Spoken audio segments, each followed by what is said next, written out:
the Rad Conversations podcast. Welcome back to another episode of Rad Conversations. This week, we deep dive into past lives, reincarnation, and the idea that our souls may have lived many different experiences before this one. Psychic medium Amanda Soto shares her own powerful past life regression, including a moment where she actually relived her own death. We also explore the Akashic records, soul contracts, deja vu, and whether certain places feel familiar because we've been there in another lifetime.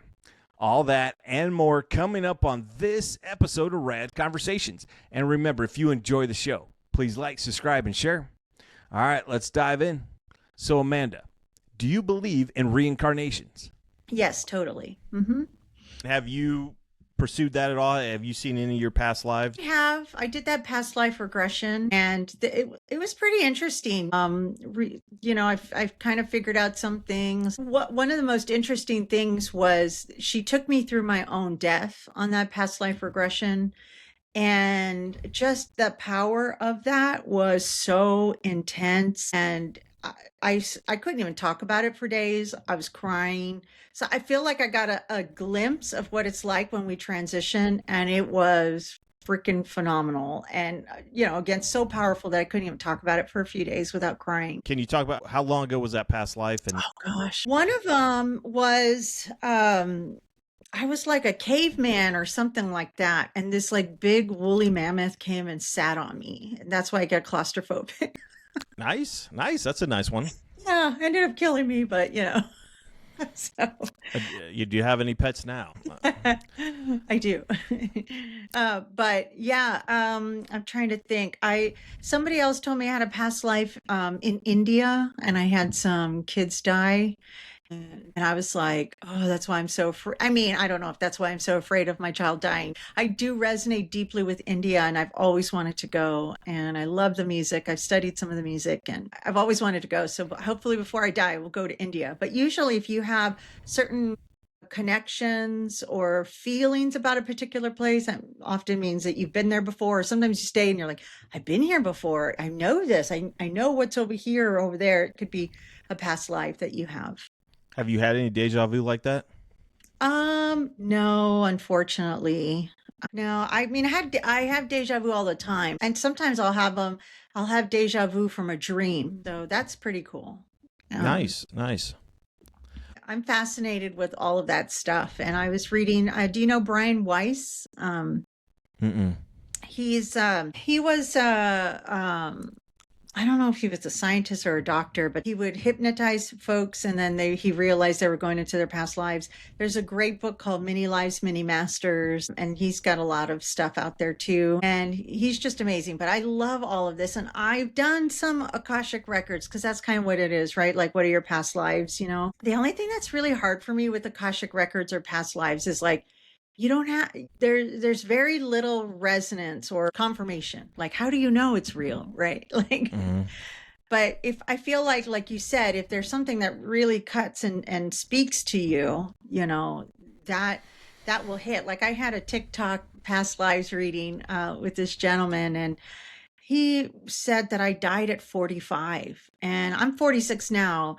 And I've always had this feeling like I'm going to die early. I'm going to die or young, wow. Like around this time or so. And so when he said that, I was like, maybe that's why I've been feeling this, because maybe I did. If something like that will resonate, okay, great, but it's always so hard to get confirmation on those things. That's why I don't really offer them. But if they come, I'll do it. Yeah.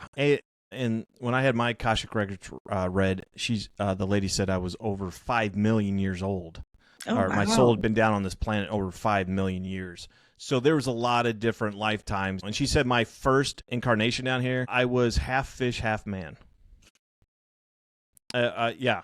Fascinating. Oh my gosh. I mean, yeah. She said it was like the movie, like For the Love of Water, whatever won the Academy Award a couple of years ago. She's like, I see that. And then she's like, I see you down here in a past life as a tree nymph, and I see you in a past life as a river, which is the first time I've heard anybody as a moving body of water. Yeah. So interesting. But everything's alive. Do you feel like everything's alive around us?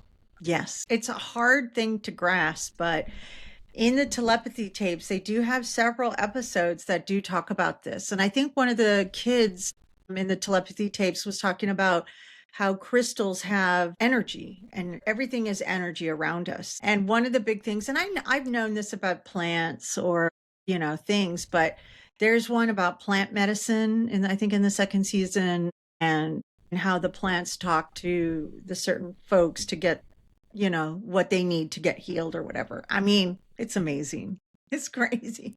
I did a whole episode on plant consciousness. Yeah. So it's like, I believe plants are well aware of what's going on around them. Mm-hmm. And I mean, I try to talk to them. I try to give them as much love as I can. And Yeah. I think it shows. And I'm not going to. I have a couple drums around the house. And I feel once I start playing those, some of the plants really perked up. Oh, really? And I'm not very good, as you can hear. I'm not very good, but I feel like they still get the good vibes from the drums. Yeah. But since you've been doing this recently, what have you changed in your life that you weren't doing, let's say, 10 years ago, that you're doing now, like talking to plants or whatever it might be? That's a great question. I feel like I really stick to the human experience because, I shut off when I'm not reading because it's too much for me to feel everybody's stuff or, things like that. But there are moments, especially when I'm driving, that I do get a lot of downloads and things like that, as they say, downloads, but just like kind of knowings that kind of pop in and things like that. I feel like the biggest thing is a shift in perspective. So when you don't kind of have this understanding why we're here and what we're doing here, it can be really difficult. And to look at things that happen to us and we wonder why, but having this different perspective, it's kind of like, okay, I get it. This is happening for a reason. This is happening for growth. This is happening for good, even though it feels horrible right now, And so it just makes it a lot easier to process life happens. And I don't get so stressed or angry or upset about things because I know there's always a higher order to things and it's part of the journey, right? And I also try to live as much as I can and try to have more life experiences because time is short. And that's one of the biggest things that Spirit always says, that come out in readings is like, don't assume you have all of this time and live it up while you can, because you get one time in this body, right? And also, if you don't learn the mistakes, then you got to come back and relearn them. And I don't want to come back and relearn them. So I just want to learn them. And do you think everything's happening for our benefit? Yes. We just have to see that point of view. Yeah. It's so hard, though, to take it that way. And I mean, like when my mom passed last May, you can't say that's for my benefit, right? But in a way, obviously she's going to pass one day, right? And there were so many blessings through that process, as horrendous as it was. And so I don't look at it. I don't have trauma from the passing. It was a very beautiful thing. There were so many cool things that happened spiritually that I felt supported. And it just, because if I didn't have the mediumship, I probably would have gone crazy. I probably would have lost it and needed some serious help, For about 20 years, 25, maybe 30 years, I was atheist. Mm-hmm. And then I started watching these TikToks where people had near-death experiences, and no matter what your background was, it seemed like 95% of the people were all having the same exact experience. Atheist, Catholic, Jewish, whatever, you still had the exact same experience in the afterlife. So that started making me go down a deep rabbit hole. Mm-hmm. And then I did have some very close family members pass on a year or two later, but this growth I feel like I've gone through in the last couple of years really gave me a lot of comfort, knowing like, hey, this is, we'll definitely experience each other in another lifetime, maybe in a different relationship or whatever. But this journey has definitely helped me with knowing that there's more out there. I feel like, and do you feel like that that we make pre-birth contracts? I think so, but it's not like so set in stone. It's from my understanding, it's like we have points along the way, but there's still also free will, right? And that's why when I do psychic readings, it's not so much about predicting the future because so much can change because of free will. So you can tune into the energy at the moment, but that doesn't mean it's always going to happen. And so it's not so much about predicting the future is as like, let's look at this from a higher perspective and like what might be some of your issues or what might be issues with others, why you don't need to be with them, or maybe you do need to be, or you need to work on yourself or things like that. And so I get some people, I don't really attract those kind of folks like with the yes, no questions, but they're like, am I going to be with so-and-so? And I'm like, well, do you want to be with so-and-so? And yeah, so I don't like the predicting of the future thing because I feel like free will is still in play and, we have those options. So, but I think sometimes there's some hard ones that we get pushed into no matter what, some destination points. There's some guardrails that you're going to hit that mile marker. Yeah. No matter what, however you're going to get there, you're going to get there if you like it or not. But I totally agree with you. I think we all have free will and I think sometimes we go to a psychic and they give you, like I had one lady when I was in college say, hey, you're going to be married to a blonde-haired, blue-eyed lady, and you're going to be in the restaurant business, and you're going to have 4 kids. And none of that resonated with me at all. Fast forward 3 years, I got engaged to a lady that was 9 years older than me, already had 4 kids, owned the nicest restaurant in town, but we never ended up getting married. But like you said, free will. So like you could say, hey, you're going to do X, Y, Z, but you could also not choose that path. Or so like when people are like, they're just taking a shot in the dark. I think the good ones are just where you're at right now and with the best possible percentage of you going this way. Yeah. I'll guide you that way or whatnot. Yeah. And they say also like you're either going to get there the easy way or the hard way. So sometimes like when you're being guided or like your intuition or your gut is saying to stay like with my job. I mean, I'm a Virgo. I like consistency and I want a regular paycheck and things like that. I'm very human that way. And so maybe I'll get fired, right? And the universe will force me out of because they've given me lots of opportunities to leave and I haven't yet. So maybe I will have to go the hard way. I don't know. We'll see. My last job, I chose the hard way. I was happy with the job for a while. And then towards the end, I was just getting so frustrated with it.